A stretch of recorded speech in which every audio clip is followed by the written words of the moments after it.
Amen. Palakpakan natin ang Panginoon. Amen. Pwede po ba tayong tumayo at tayo po'y manalangin? Hallelujah. Mabuti ang Panginoon. Dakilang Diyos, tunay ka mabuti at kahanga-hanga, Panginoon. Salamat, Panginoon, sa pagkakataon na ipinagkaloob mo sa amin, Panginoon, para sambahin ka, papurihan, dakilain at itaas, Panginoon. At alam namin, Panginoon, nagbigay kaluguran sa iyo, Panginoon, ng aming mga awitan, ng aming pagsamba, Panginoon.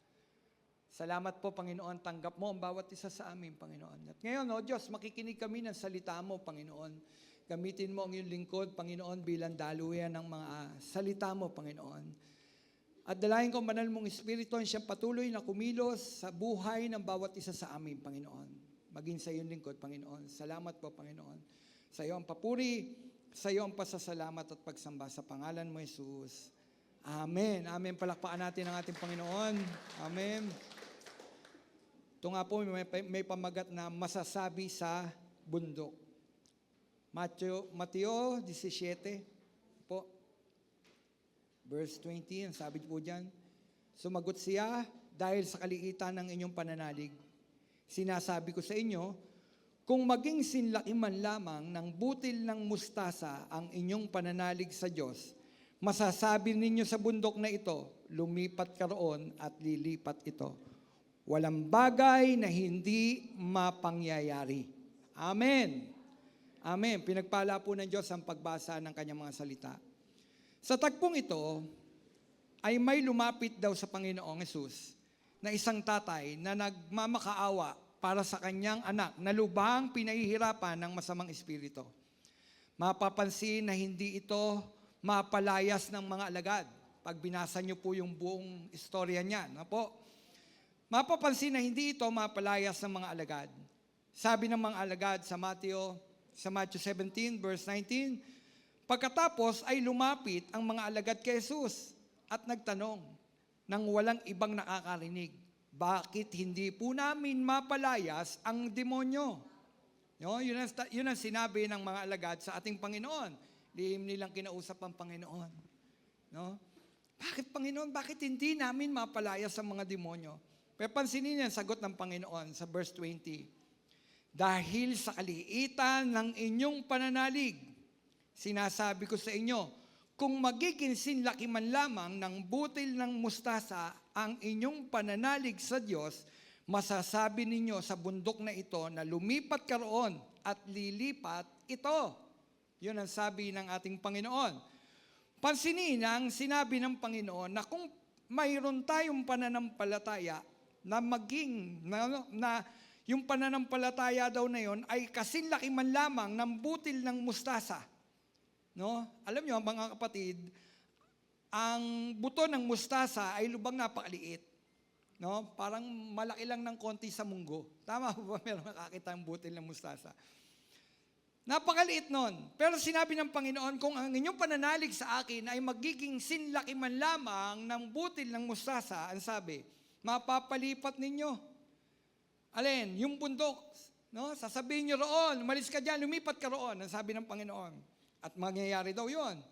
Sabi ng Panginoon, kung magiging sinlaki ng butil ng mustasa ang inyong pananalig, no? Sabi ng Panginoon, lilipat ang bundok, mapapalipat. Pansinin ang Panginoon, no? Pansinin ang sinabi ng Panginoon sa mga alagad. Dahil napakaliit ng pananalig o pananampalataya ng mga alagad. Nangangahulugan, natagpuan ng Diyos, ang pananampalataya ng mga alagad ay lubhang napakaliit. No? Lubha pang napakaliit sa butil o sa buto ng mustasa. Kaliit-liit na nga ng buto ng mustasa, mas maliit pa yung faith ng mga alagad doon.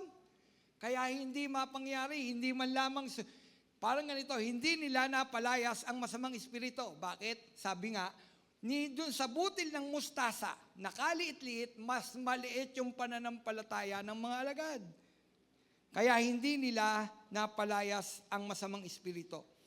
May pananampalataya, no, ang mga alagad, ngunit lubhang maliit, lubha pang maliit sa butil ng mustasa.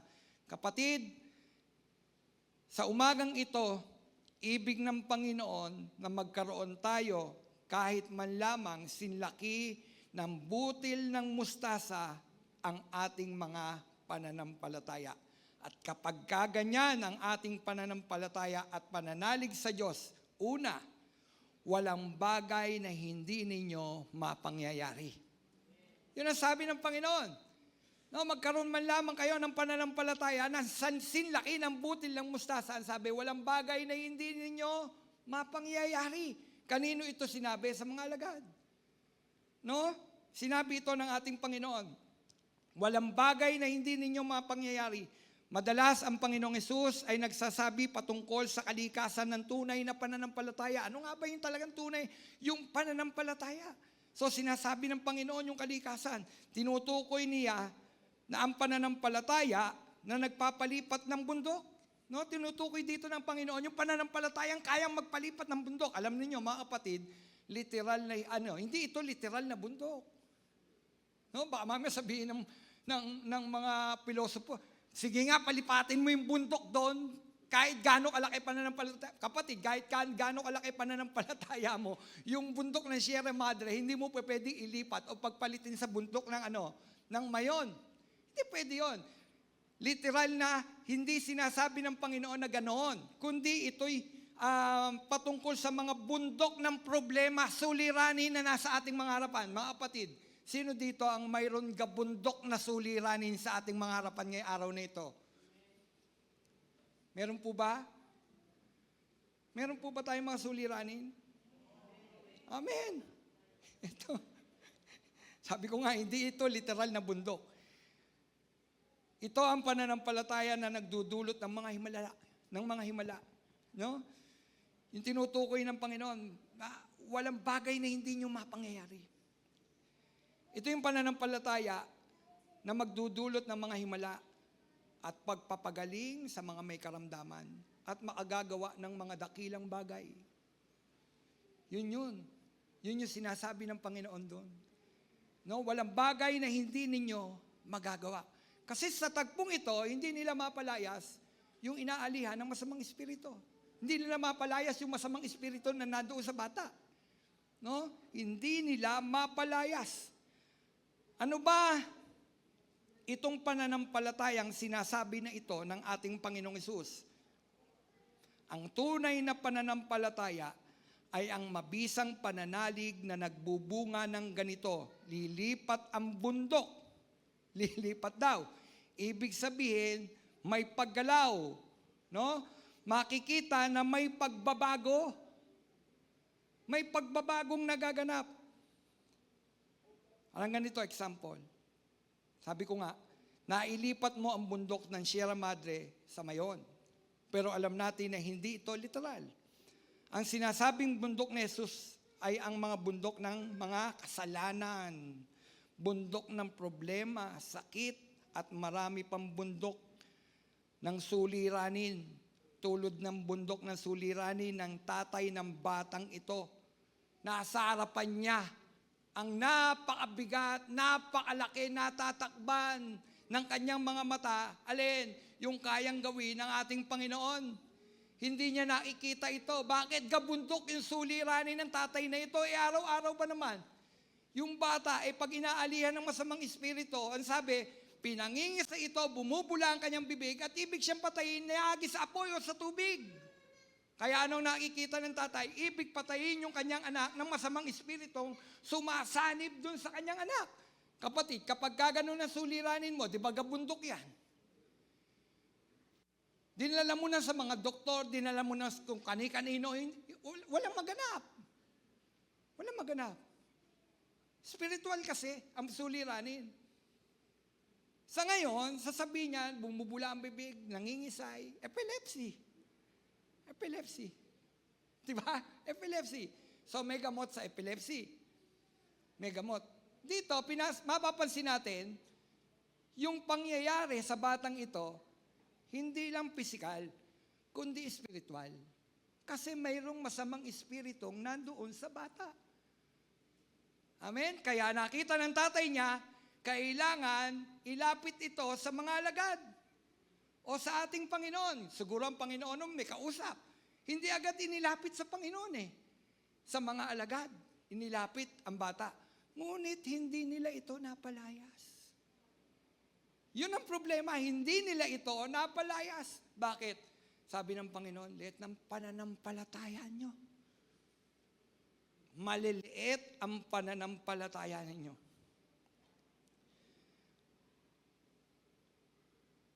Sabi ng Marcos 11:22, sumagot si Jesus, manalig kayo sa Diyos. So ano dapat natin gawin, mga kapatid? Ano dapat ginawa ng mga alagad? Na dapat nakita sa kanila nung panahon na yon? Pananalig. Amen?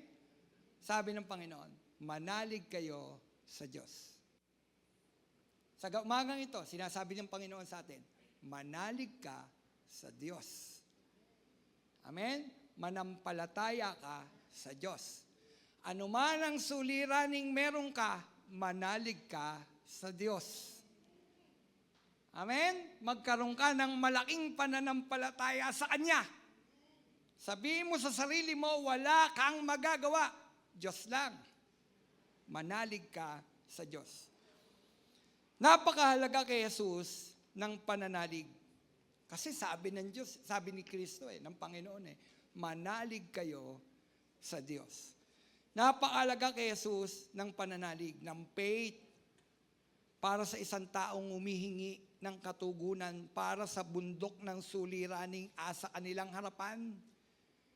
Kapatid, sabi ko nga, mayroon ka bang suliranin ngayon? Gabundok ba? Hindi mo ba kaya? Hindi mo ba kaya? Kaya Jesus, napakahalaga ng pananalig, pananampalataya. Kapag lulapit ka sa Kanya, napakahalaga na mayroon kang pananalig sa Kanya. Hindi pwedeng lalapit ka kay Jesus, tapos mayroon kang pagdududa. Kaya sinasabi ng Panginoong Jesus, manalig kayo sa Diyos. Napakahalaga nun. Kapag tayo mayroon suliranin, kapatid, kanino ka nananampalataya? Kanino ka nananalig? Nananalig ka ba sa sarili mo? Kaya kong gawin ito. Kaya ko yan, kaya ko yan. Kaya ng kapitbahay ko yan. Kaya ng kapitbahay ko, suliranin ko. Pare, pautang nga dyan. Kulang Kaya nila yan. Hindi, kapatid, lumapit ka sa Diyos. Manalig ka sa Diyos na mayroong magagawa. Amen? Sabi nga, napakahalaga kay Jesus ng pananalig o pananampalataya para sa isang taong humihingi ng katugunan para sa bundok ng suliraning nasa kanilang harapan. Ano ang sinasabi ng tatay ng bata kay Jesus ng panahong yon? Ano naman ang sagot ng Panginoon sa tatay? Ang sabi ng tatay, matatagpuan yan sa Marcos chapter 9, verse 22b, tsaka 23. Yung pag-uusap ng Panginoon at ng tatay. Ang sabi ng tatay, kaya kung may magagawa kayo, mahabag po kayo sa amin at tulungan ninyo kami. Ano ang sabi ng tatay? Kaya kung may magagawa, pansinin niyo yung sinabi ng tatay. Kasi napakabigat ng suliranin niya Dinala na niya sa mga alagad, hindi napalayas. No, hindi gumaling yung bata. So siya, parang kasama na ng Panginoon pero hindi nila napalayas Lumapit siya mismo kay Jesus.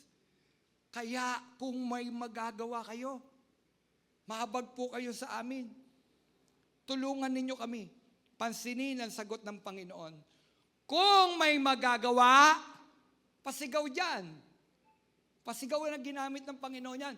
Kung may magagawa, kasi sabi, kung may magagawa kayo, maabag kayo sa amin, maawa kayo sa amin. Sabi ni Jesus, kung may magagawa. Sabi, ulit ni Jesus. Tapos ang sabi ng Panginoon, mapangyayari ang lahat sa may pananalig. Mapangyayari ang lahat sa may pananampalataya. Anong pananampalataya mo? Gagaling ba ang anak mo pag inilapit mo sa akin? Sabi ni Jesus. Kaya sabi ni Jesus, kung may magagawa, No? Kung may magagawa. Alam nyo, minsan kapatid, sinasabi sa atin ng Panginoon na ito eh. Kung may magagawa. Kasi puno tayo ng pagdududa sa Panginoon. Sa magagawa ng Panginoon sa buhay natin. Ang tatay na ito, dahil sa laki ng suliranin niya sa kanyang anak, marahil dinala na niya yan sa mga dalubhasa. No? Walang magawa. Nakita niya ang Panginoon, Panginoon, kung may magagawa ka.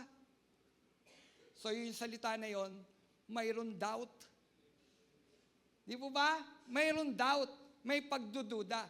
Pero sabi ng Panginoon, kung may magagawa, ulit ni Jesus, mapangyayari ang lahat sa may pananalig. Nang marinig ito ng tatay ng bata, nagulantang ang puso niyang may pagdududa. No? Nirebuke siya ng Panginoon. Yun ay salita ng pagre-rebuke. Kung may magagawa, ako. Kung may magagawa ako, sabi ni Jesus.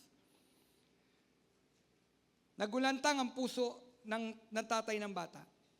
Ang sabi ng Marcos 9:24, kaagad sumagot ang ama. Pansinin, kasi nirebuke siya ng Panginoon eh. Kung may magagawa, nang marinig ito, nung tatay, nung bata, ang sabi, kaagad sumagot ang ama ng bata, ng malakas, nananalig po ako. Anong sinabi niya? Nananalig po ako. So mayroong pagbabago. Kaya nga sabi ko ang pananampalataya may pagkalaw, mayroong makikita. No, may makikita, may ebidensya. Yung pananampalataya dito, una, nagkakaroon siya ng pagdududa. Nang marinig niya ang tinig ng Panginoon na kung may magagawa ako, agad-agad sumagot ang ama, nananalig po ako, tulungan ninyo ako, bagamat ako'y nagkulang. Pansinin niyo sinabi ng tatay, tulungan ninyo ako, bagamat ako ay nagkulang. Saan siya nagkulang? Kapatid, saan siya nagkulang? Sa pananalig, sa aminado. No, inamin niya sa Panginoon, nagkulang ako ng pananalig, Panginoon. Kaawaan ninyo ako. Sorry. Nagkulang ako ng pananalig. Kapatid, nagkulang daw siya ng pananalig. Ang sabi, ngayon, dahil doon, gumawa si Jesus. Dahil sa pananalig, pinalaya ni Jesus ang bata sa pagpapahirap ng masamang espiritu. Tandaan, hindi tayo ang gagawa. No? Tayo ay mananalig lang sa gagawa. Ang tatay na ito, nanalig. Nanalig. Kaya sabi ko tandaan, hindi tayo ang gagawa. No? Tayo ay mananalig lang sa gagawa. Sa Diyos na may kapangyarihang gumawa. Kapatid, wala tayong magagawa. Meron ba tayong magagawa? Wala. Wala tayong magagawa. Ang lahat ng bagay, hindi natin kaya. Sa totoo lang, tanging ang Diyos lang ang may magagawa. Ang tatay na ito, problemado siya. At nakita niya ang mga alagad, pero wala silang nagawa dahil walang magagawa ang tao. Pinakikita dito, walang magagawa ang tao, pero may magagawa sa pamamagitan ng pananampalataya. Kapag nananampalataya ka, gagawa yung sinasampalatayaan mo. Sino yun? Ang Diyos. Kaya't napakahalaga sa isang mananampalataya na lalapit. O kung hindi ka man mananampalataya, tapos nakita mo, mayroong kasuliranin at magiging ang tugon ay ang Panginoon, pag lumapit ka sa Kanya, dapat wala kang pagdududa. Dapat buo ang pananampalataya mo. Walang ibang gagawa kundi ang Diyos. Walang ibang gagawa kundi ang Panginoon. Minsan, nakalulungkot, kapag may suliranin ng tao, lalapit sa Diyos. Lalapit sa Diyos. Doon sa tunay na Diyos, sa Diyos na hindi nakikita. Tapos, kapag nakakita ng bagong pag-asa, lilipat uli doon sa Diyos na kanilang kinagisnan. Kaya po yun. Pag may suliranin, lalapit sa Diyos na hindi nakikita.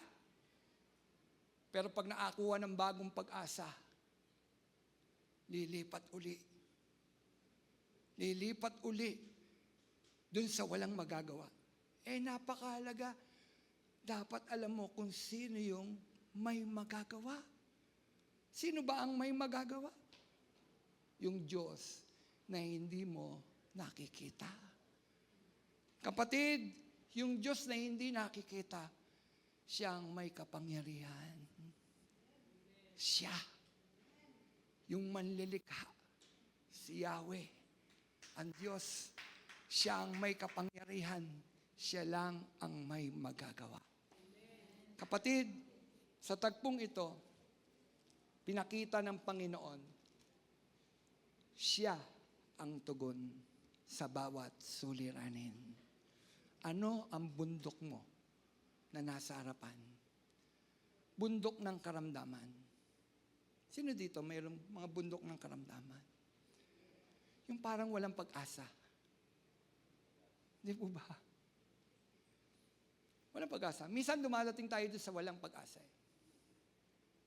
Walang pag-asa. Ang tatay na ito, kaya siya merong pagdududa kasi malamang wala siyang pag-asa. Kaya nakakita siya ng konting pag-asa. Nang mailapit sa mga alagad, hindi pa napalayas, kaya nawala lalo. Di po ba? Kaya sabi niya sa Panginoon, kung may magagawa ka. Kung may magagawa ka. Kapatid, napakahalaga nung faith, buong pananampalataya. Alam niyo ba yun, may napanood ako sa Netflix, yung Alive. Sa nanonood sa Netflix, yung Alive. Bumaksak yung eroplano doon sa bundok. Nagyayelo pa. Naghihintay sila ng rescue, walang rescue. Walang makakita sa kanila. So kailangan nilang gumawa ng paraan. Kasi yung mga patay naroon, yun ang kinakain nila eh. At totoong buhay po yun. So may nagdesisyon na pinaikli ko na lang po. May nagdesisyon na akyatin yung bundok. Sabi ng ilan, walang pag-asa dyan. Huwag ka na, mamamatay lang tayo. Sabi nung tao, mamamatay tayo dito nung wala man lang ginagawa. Mas mainam na mamamatay man tayo, mayroon tayong ginawa. Yung iba ayaw sumama sa kanya. Ang ginawa niya, pumunta siya.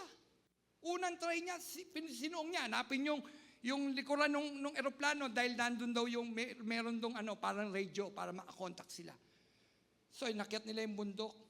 Nakita nila yung bundok ng eroplano. Yung bundok. So, nagawa niya. Sumunod, sabi niya, kailangan nating sumuong sa bundok na ito. Kailangan natin mapagtagumpayan ang bundok na ito dahil naroon sa likod ng bundok na yan, di pa naman niya nakikita, yung rescue, yung sasagip sa atin, nandun sa likod. So may naniwala, 3 sila. Umakyat sila sa bundok. Nang makita nila pagdating sa tuktok ng bundok, puro bundok. Puro bundok. Napayuko. Sabi nila, sabi ko sa iyo, walang pag-asa. Walang pag-asa, puro bundok yan. Sabi nung dalawa, bumalik ka na sa camp. Kami tutuloy. Kami tutuloy. Alam ninyo, sa kahulihan ng pelikula, sakay-sakay na yung dalawa sakay-sakay na ng helicopter. Bakit? Kasi mayroon silang pananalig na doon kailangan namin suungin ang mga bundok na ito dahil mayroong magre-rescue sa amin doon. Alam ninyo, sa atin, ganyan din. Sa buhay natin, bundok-bundok ng suliranin at pag nando ka sa tuktok na akala mo, ando na ang sagot sa baba, wala. Puro bundok ng suliranin. Pero kailangan nating manampalataya. Kailangan nating manalig. No, hindi lang sa sarili natin dahil wala tayong magagawa ngayon. No? Kailangan nating manalig sa Diyos. Sabi ko nga yung pelikulang yun eh. Nagpapakita ng pananalig, paniniwala. Bagamat hindi nila nakikita na mayroong rescue na mapupuntahan sila, na magre-rescue sa kanila. Niisip nila, mayroong magre-rescue sa amin. Matatagpuan namin yung magre-rescue sa amin. Suungin lang namin ang mga bundok na ito. Hindi sila nagduda. Yung mga nagduda, naiwan sa kampo. Nandun sila. Pero yung dalawa, pinakita nila. No? May magagawa sa taong nananalig. Kapatid, ang daming bundok sa ating harapan. Hindi po ba? Pinagdududahan tayo. Dumadating yung pagdududa, kaya ko pa ba to? Kaya ko pa ba to? Minsan, dumadating tayo sa ganyang sitwasyon. Sinasabi natin, hindi na natin kaya. Oo, kapatid, hindi mo kaya. Hindi natin kaya. Pero nandyan ang Diyos. Kung mananalig ka sa Diyos, siya, kaya niya. Yung hindi natin kaya, kaya ng Diyos. Amen? Talaga naman wala tayong magagawa eh. Sabi ng Panginoon, kung kayo hiwalay sa akin, wala kayong magagawa. No? Sabi ng Panginoon. Kaya napakalaga, may pananampalataya ka dun sa may magagawa. Kapatid, may pananampalataya ka ba sa Panginoon? May sakit ka ngayon? Sabi ng doktor, wala na. Terminal. Alam niyo ibig sabihin ng terminal? Ano ibig sabihin ng terminal? Yung bus, pag pupunta na sa terminal, yun na yung final destination. Tapos na, bababa ka na. Sinabing terminal. Di po ba? Wala na, terminal. Terminal. Uwi ka na. Pag sinabing ganon, ano gagawin mo? Iyak. Alam nyo, mga kapatid, may pag-asa pa rin eh. May pag-asa pa rin. Ang Diyos. Ang Diyos. Yung hindi kayang gawin ng tao, kaya ng Diyos. Eh, sino ba lumikha? Sino ba lumikha sa tao? Yung mga yung kalamna, yung nandito sa loob natin, sino ba may likha niyan? Ang Diyos. So kaya? Kaya ba ng Diyos? Kaya ng Diyos. Kapag gusto niya. Tandaan natin, kapag gusto ng Diyos. Kapag kalooban ng Diyos. Ngayon, pag kalooban ng Diyos na umuwi ka na, umuwi ka na, ano gagawin mo? Eh, gusto na ni Lord eh. Amen? Gusto na ni Lord eh. Ang gagawin mo? Magtatampo kay Lord? Samantalang mayroon namang hinihanda ang Diyos na mas magandang lugar para sa atin? Pastor, wag naman muna. Di po ba? Sino dito gusto lang mauna? O, di po ba? Ayaw natin? Di po ba ayaw natin? Gusto natin gumaling. Kung may karamdaman ka, bundok na suliranin ng karamdaman. Ano man, kapatid, ganito lang yon. Ano mang suliranin meron tayo ngayon. Kung mananalig ka sa Diyos, kaya ng Diyos. Hindi kaya ni Pastor. Tandaan natin, hindi kaya ni Pastor. Kaya ng Diyos. Amen? Kung mananalig ka lang sa Diyos, kaya ng Diyos. Amen? Kaya ng Diyos. Ngayon, ano ang bunga kung tayo ay mananalig sa Diyos? Kasi sabi ni Lord manalig kayo sa Diyos. Ano ang bunga? Makikita mo ang kapangyarihan ng Diyos. Sino dito gusto makita ang kapangyarihan ng Diyos? Lahat naman ng kapangyarihan nasa Diyos eh. Kaya lang kadalasan hindi natin nakikita yung kapangyarihan ng Diyos. Alam niyo kung bakit? Dahil sa pagdududa. Kaya hindi gumagawa ang Diyos dahil sa pagdududa. Paano gagawa ang Diyos sa taong nagdududa? Kaya sabi niya, kung may magagawa, buuin mo muna yung faith mo. Nung nabuo yung faith, nung tatay, gumawa ang Diyos. Gumawa ang Panginoon. Amen? Kapatid, kapag nabuo, yung pananalig mo sa Diyos, makikita mo ang kapangyarihan ng Diyos. Makikita mo, gagawa ang Diyos. Dito ay pinakita ng ating Panginoon yung authority niya kay Satanas. Sino ba merong authority? Di ba si Jesus? Dito, pinakita ng ating Panginoon sa Marcos chapter 9, verse 25 hanggang 27, yung authority ni Jesus. No? Makikita yung authority ni Jesus. sa mga demonyo. Ano ba yung authority na yon? Sige natin sa Marcos. Marcos 9. Ang sabi, ganito.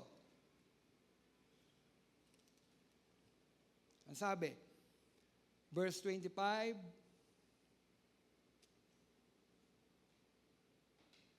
nang makita ni Jesus na dumaragsa ang mga tao, pinagsabihan niya ang masamang espiritu. Ano sabi? Nang makita ni Jesus na dumaragsa na ang tao, pinagsabihan niya ang masamang espiritu. Tingnan si Jesus nakita niya dumadagsa ang tao. Alam niyo si Jesus, ayaw niya ng ano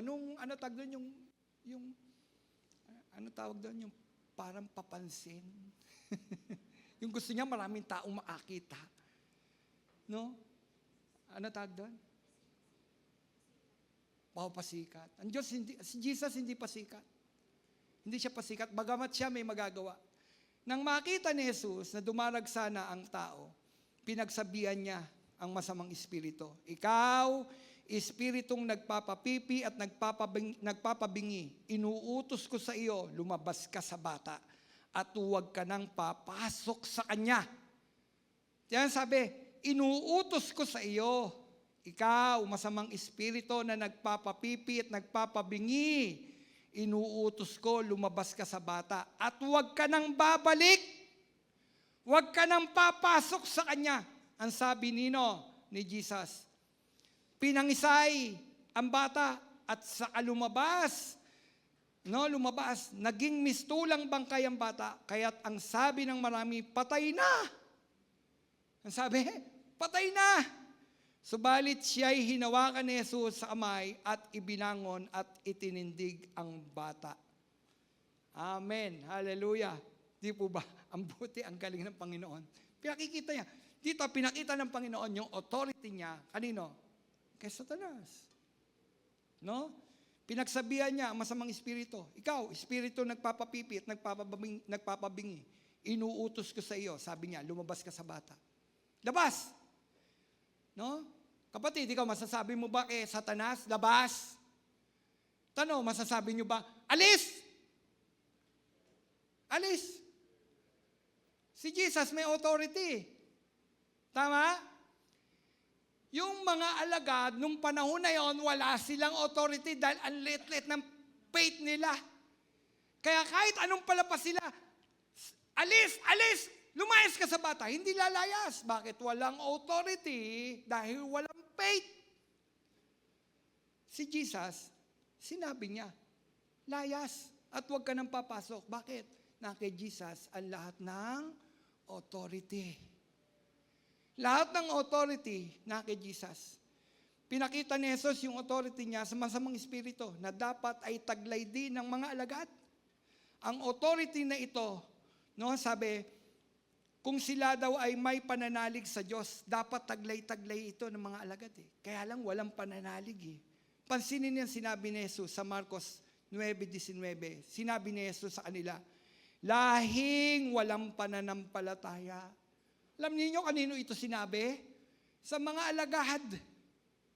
Lahing walang pananampalataya. Kita nyo? Wala pala talagang pananampalataya. Wala palang pananalig sa Panginoon. Kasama na nila ang Panginoon. Pero sinabi ng Panginoon, lahing walang pananampalataya. Hanggang kailan ako dapat manatiling kasama ninyo?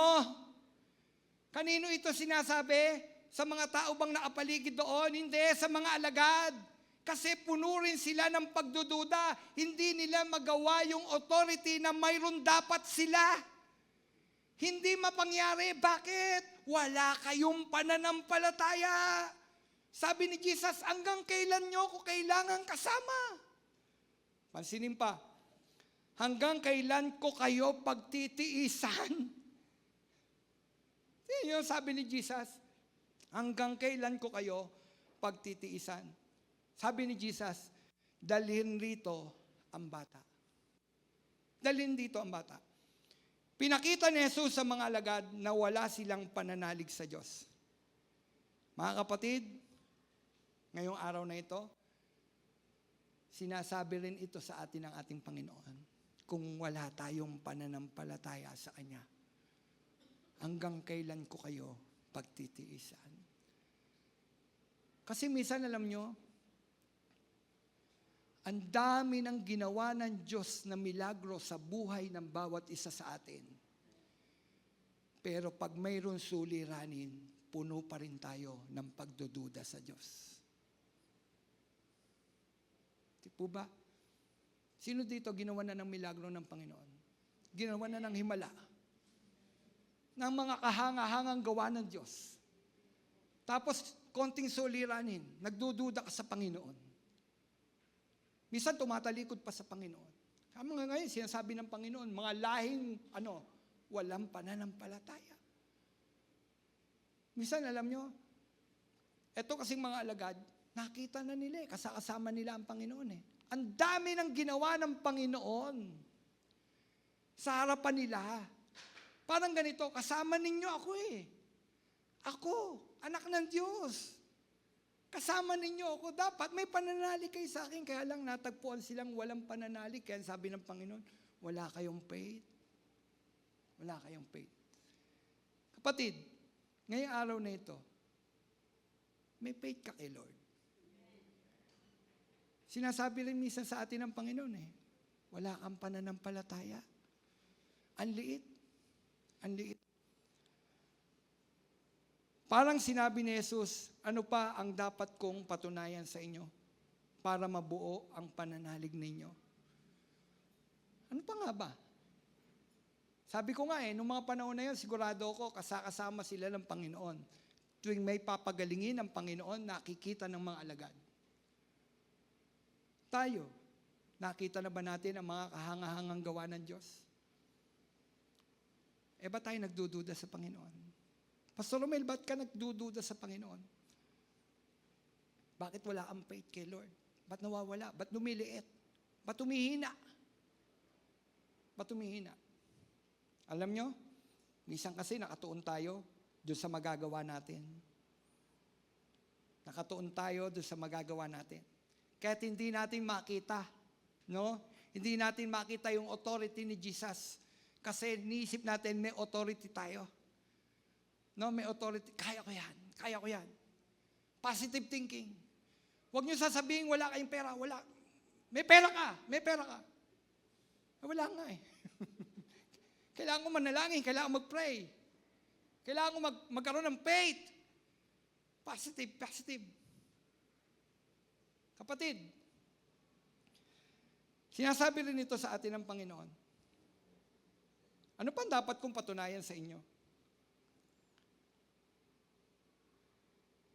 Tuwing nagugutom kayo, may kinakain kayo. Pag humingi kayo sa akin, ano pa dapat patunayan ko sa inyo? Ilang beses ka na nagkasakit? Pinagaling kita. Ano pa dapat kong patunayan sa iyo? Ba't ang hina ng faith mo? Ba't nagdududa ka pa? Ilang beses ka na nalagay sa malaking suliranin? Sinagip kita, pero bakit nagdududa ka pa rin sa akin? Hanggang ngayon, bakit hindi mo nakikita yung authority ko? Sabi ni Jesus. Di po ba? Minsan, di natin nakikita yung ginagawa ng Diyos sa buhay natin. Ang nakikita natin yung mga gabundok na suliranin. Hindi natin nakikita. Pero kapag nabuo ang pananampalataya mo sa Panginoon, kapatid, kapag ang pananalig mo sa Diyos, kay Jesus, buong buo, sabi nga, yung authority niya kay Satanas, makikita mo, tulad ng naganap sa mga lagad, nang nabuo na ang kanilang pananalig sa ating Panginoon. Kapatid, yung authority na kay Jesus, nagkaroon ng authority yung mga alagad ng Panginoon. Kapatid, naniniwala ka ba yung authority ni Jesus, ibibigay niya sa iyo laban kay Satanas? Alam niyo bang naganap ito sa mga alagad? Dati wala silang authority. Pero nung nabuo yung kanilang pananampalataya sa Panginoon, kapatid, yung authority ni Jesus binigay sa mga alagad. Tansinin natin, Lucas chapter 10, verse 17 hanggang 20, ang sabi diyan, bumalik na tuwang-tuwa ang 72. Panginoon, sabi nila, kahit po ang mga demonyo ay sumusunod kapag inutusan namin sa ngalan ninyo. Di ba?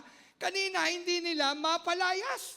Pero ngayon, sabi, bumabalik na tuwang-tuwa ang 70. Ang sabi, Panginoon, kahit po ang mga demonyo sumusunod. Ano nangyari? Ano nagkaroon? Yung authority ni Jesus nagkaroon ng mga alagad dahil puno sila ng pananampalataya. Amen? Sinend sila ng Panginoon, mauna na kayo, di dalawa-dalawa. Huwag kayong magbabaon, sabi ng Panginoon. Pagdating doon, yung authority ni Jesus, taglay-taglay, ng mga isinugo ng ating Panginoon, ng mga alagad, at bumabalik silang masaya. Panginoon, sabi nila, kahit po ang mga demonyo sumusunod kapag inutusan namin sa ngalan nino.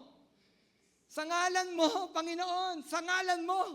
So mga kapatid, tinuturo lang rin dito, yung authority, hindi sa mga alagad lang. No? Hindi sa kanila galing. Kay Jesus, sa ngalan mo, Panginoon. Pag ginagamit namin ang pangalan mo, sumusunod. Sa totoo lang, hindi yan susunod pag ginamit ninyo ang pangalan ninyo. Di po ba? Sasabihin nyo sa masamang espiritu, sa pangalan ni Pastor Romel, lumayas ka dyan. Hindi susunod dyan. Dahil walang authority yung pangalan ni Pastor Romel. Nakuha nyo? Ang may authority yung pangalan ni Jesus. Kaya lumalayas ang mga masamang espiritu, ang mga demonyo dahil dun sa pangalan ni Jesus. Hindi sa pangalan ng tao. Nakuha nyo? Kaya kung mayroon kang dapat paglagyan ng pananampalataya, sino? Kay Jesus. Dahil lahat ng authority nandoon sa pangalan ni Jesus. Panginoon, suko po. Sumusunod ang mga demonyo. Inuutusan namin sa ngalan ninyo. Sumagot si Jesus. Nakita ko nga, sabi ng Panginoon Jesus, nakita ko na nauhulog si Satanas mula sa langit. Parang kidlat. Bumabagsak. Pinatunayan ng Panginoon, nakita ko. Sabi niya, nakita ko na nahuhulog si Satanas mula sa langit, parang kidlat. Binigyan ko kayo ng kapangyarihan. Tingnan ninyo. Kapag puno yung ating buhay ng pananampalataya sa Panginoon, sabi ko nga ang Diyos nagbibigay ng authority. Sabi ni Jesus, binibigyan ko kayo ng kapangyarihang tumapak sa mga ahas at mga alakdan at yumurak sa kapangyarihan ng kaaway. Walang makakapinsala sa inyo. Hallelujah! Hallelujah! Kapatid, pansinin niyo, sinabi ng Panginoon, binibigyan ko kayo ng kapangyarihang tumapak sa mga ahas at alakdan. Hindi yan literal. Nahawakan mo ang ahas, tuklawin ka niyan. Sino ba ang ahas? Ang kaaway. Ang kaaway. Ang sabi, binibigyan ko kayo ng kapangyarihang tumapak sa mga ahas, sa mga alakdan, at yumurak sa kapangyarihan ng kaaway. Kapatid, kaya mo bang yurakan yung kapangyarihan ng kaaway? O hanggang ngayon, takot ka? Sino dito hanggang ngayon, takot? Takot na yurakan ang kapangyarihan ng kaaway. Sino dito pag naakita ng bungkos ng lupa, nakikiusap? Dadaan lang po. Tabi-tabi po. Sino hanggang ngayon? Mananampalataya na kayo ni Kristo? Nasa inyo si Jesus? Sinabi niya, binibigyan ko kayo ng kapangyarihan yumurak. Saan? Sa kapangyarihan ni Satanas. Tapos pagdaan mo dun sa bungkos ng lupa, ang nandun anay. Ana yun eh, bahay ng ana yun. Tabi-tabi po, tabi-tabi po. Sino hanggang ngayon, ani? Di po ba? Sabi ni Satanas, yurakan ninyo. Kaaway yan eh. Bakit, parang ganito, bakit mo gagalangin yung kaaway? Tama? Kaaway mo nga si Satanas, eh, ba't ginagalang mo? Pag gano'n, natatakot ka kay Satanas. Kapatid, may kapangyarihan lang naman si Satanas kapag mayroon tayong kasalanan sa puso natin, sa buhay natin. Pero kapag tayo na kay Kristo, walang kapangyarihan si Satanas laban sa iyo. Hallelujah! Amen? Ano kapangyarihan ni Satanas? Kung nasa atin si Jesus, kung nasa iyo si Jesus, anong kapangyarihan ni Satanas? Yurakan mo. Tapakan mo. In Jesus' name. Napakahalaga nun. In Jesus' name. Amen? Kapatid, in Jesus' name, may magagawa ang Diyos. Pero meron pa. Kasi tuwan-tuwa ang mga lagat eh. Suko daw ang mga demonyo. Sumusunod. Sa pamamagitan ng pangalan ni Jesus, mayroon pa sinabi si Jesus na napakahalaga. Higit dun sa suko si Satanas sa atin, sa inyo, na mga mananampalataya ni Kristo. Ano yun? Gayunman, magalak kayo. No? Sabi ni Jesus, magalak kayo hindi dahil suko sa inyo ang masamang espiritu. Kita nyo tuwan-tuwa sila, suko. Tinalo namin ang masamang espiritu. Hallelujah! Praise the Lord! Talo si Satanas. Diba? Siyempre magagala ka. Pero sabi ni Jesus, sabi niya, gayon man, maggala kayo. Hindi dahil suko sa inyo ang masamang espiritu, kundi dahil nakatala sa langit ang pangalan ninyo. Hallelujah! Yun ang dapat nating ikagalak. Ang bunga ng pananampalataya, ligtas ka na. Hallelujah! At yung mga signs and wonders, kasunod na lang yun.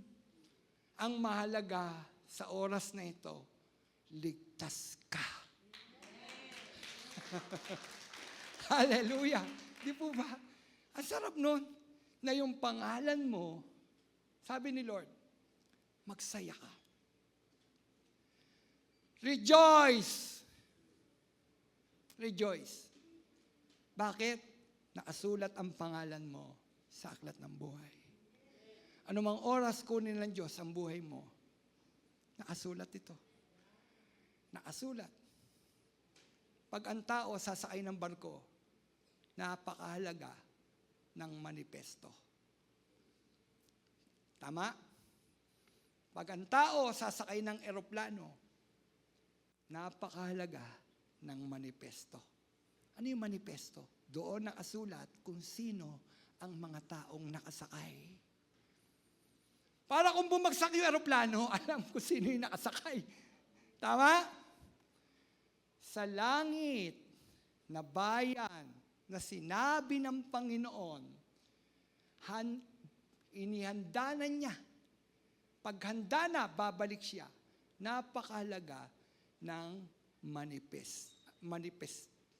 manifesto. Listahan. Kapatid, sigurado ka ba na yung pangalan mo nakasulat sa aklat ng buhay? Yun ang tanong eh. Nakasulat ba? Amen! Amen! Alam niyo bakit? Tanong, tinanggap mo na ba si Lord? Nagsisi ka na ba sa kasalanan mo? Tinalikuran mo na ba yung dati mong gawa? Amen! O ligtas ka. Nakasulat ang pangalan mo sa aklat ng buhay. Assurance of salvation. Kapatid, hindi tayo magagalak dahil kaya nating mapalipat ang bundok ng mga problema at suliranin. Hindi tayo magagalak yan. Hindi tayo magagalak lang dahil suko si Satanas. Suko si Satanas. sa mga alagad niya, sa mga mananampalataya. Hindi lang tayo dun magagalak. Magagalak tayo ng lubusan dahil alam natin, anumang oras dumating ang Panginoon, ang pangalan ko nakasulat sa aklat ng buhay. Hallelujah. Yun ang pinakamasarap. Kaya sabi ni Lord, rejoice. Rejoice. Amen? So magalak tayo. Anong dapat natin gawin? Magalak. Rejoice. Magalak. Bakit? Anumang oras, Panginoon, kunin mo ang buhay na ito. Andyan ang pangalan ko. Sabi ng ilan, yayabang ng mga born again. Pag dumating daw ang Panginoon, ligtas na. Hindi yabang yon. Faith yun. Faith. Assurance of salvation. May assurance ng salvation. Sigurado tayo dahil tayo ay nagsisi na sa ating mga kasalanan. Sabi ni Lord, rejoice! So ano na lang gagawin natin ngayon? Rejoice. Ay ano dapat gawin natin ngayon? Rejoice pala. Umawit, sampahin natin ang Panginoon. Alam niyo ba, pag umaawit tayo ng papuri sa Diyos, nanginginig si Satanas. Ayaw ni Satanas ng awiting espiritual. Ayaw niya niyan. Di po ba? Ayaw niya niyan. Ang gusto niya, siyempre, yung mga awiting makamundo. Ayaw ni Satanas na ang mga mananampalataya, ay umaawit ng deklarasyon. Ayaw ni Satanas noon. O ngayon, kung ayaw pala ni Satanas noon, ano ang gagawin natin? Respeto si Satanas? Di awitan ng Panginoon nang manginig ang tuod ni Satanas. Amen? Mga bundok na problema, magbubuwalahan. Mapapalipat mo. Alis dyan! Alis dyan! Kapatid, naniniwala ba tayong ganon? Ba't di tayo umawit sa Panginoon? Amen? Ano awitin natin? Sabi doon, rejoice Rejoice. Sambahin ka, O Yahweh! Tama ba? Sambahin natin si Yahweh. Sambahin natin ang Diyos. Pwede po ba sambahin natin ang Diyos? Mga kapatid, yanigin natin. Naniniwala ba kayo? Yanigin natin. Yanigin sa pamamagitan ng papuring awit. Alin? Ang kuta ni Satanas. O gusto nyo magtabi-tabi pa kayo. Sabi doon, binigyan ko kayo ng kapangyarihang tumapak sa mga ahas at mga lakdan. Amen? Tapakan. Tapakan. Yurakan ang kapangyarihan ni Satanas. Hallelujah! Panginoon, tunay nga, Panginoon. Kadalasan, Panginoon, pinanghihinaan kami ng aming mga kalooban, ng pananampalataya. Wala nga, Panginoon. Minsan, O Diyos, wala. Pero salamat, Panginoon, O Diyos. Patuloy kang nagtutuwid sa buhay ng bawat isa sa amin, Panginoon. At pinakikita mo sa amin ang mga bagay, ang mga kamangha-mangha mong gawa, Panginoon. Sa kabila ng aming kakulangan ng pananampalataya sa iyo, Panginoon, pinatutunayan mo, Panginoon, pa rin sa amin, Panginoon. Ikaw ang Diyos na dapat namin sandigan ang aming mga pananampalataya, Panginoon. Sa iyo lang kami mananampalataya, Panginoon. O Diyos, anumang bundok, Panginoon, ang suliranin, ng problema, Panginoon, ng karamdaman, Panginoon, ng kahirapan, Panginoon, O Diyos. Panginoon, binibigyan mo ng authority, Panginoon, ng iyong mga anak, Panginoon. Sinabi mo, lumipat, Panginoon, mapapalipat, Panginoon, ang mga bundok ng suliranin, Panginoon. O Diyos, amin pong sa oras na ito, Panginoon, aming sinasawayan lahat ng uri ng gawa ni Satanas sa aming mga buhay. Sa pangalan ni Jesus, Panginoon, ginagamit namin yung authority ng pangalan mo, Panginoon. Hindi ng pangalan namin dahil wala kaming magagawa, Panginoon. O Diyos, dalangin namin ang may mga karamdaman sa oras na ito, Panginoon. O Diyos, ginagamit namin ang pangalan mo, Panginoong Jesus. Pagalingin mo po sila, Panginoon. In Jesus' name, O God. In Jesus' name. Panginoon, ang aming mga suliranin, Panginoon. Bundok-bundok, Panginoon. Mga anak, Panginoon. Mga anak namin, Panginoon. Na may mga suliranin, Panginoon, aming inilalapit sa iyo, Panginoon, at buo yung aming pananampalataya, Panginoon, O Diyos. Tanggalin mo ang lahat ng gawa ni Satanas sa buhay ng bawat isa sa amin, Panginoon. Hallelujah. In Jesus' name, O God. In Jesus' name. Panginoon, salamat po, Panginoon. Hindi lang dahil suko si Satanas, Panginoon, kundi, Panginoon, nakasulat ang aming pangalan sa aklat ng buhay. Salamat, Panginoon, dahil anumang oras, Panginoon, kunin mo ang aming buhay, Panginoon. O dumating ka, Panginoon, ligtas kami, Panginoon.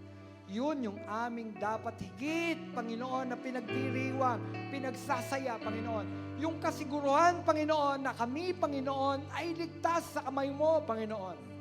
Salamat po, Panginoon. O Diyos, napakabuti mo, Panginoon, sa buhay ng bawat isa sa amin, Panginoon. Purihin ka, O Yahweh, Panginoon. Purihin ka at sambahin. Dakilain ka at taas, Panginoon. Ama, sa aming buhay, Panginoon, dalangin namin, Panginoon, patuloy kang kumilos, Panginoon, at ipakita mo, Panginoon, sa aming mga mata, Panginoon, ang mga kamangha-mangha mo panggawa, Panginoon. Salamat po, Panginoon. Sa iyo po ang papuri, sa iyo ang pagsamba. Sa pangalan mo, Jesus, na aming Panginoon. Amen.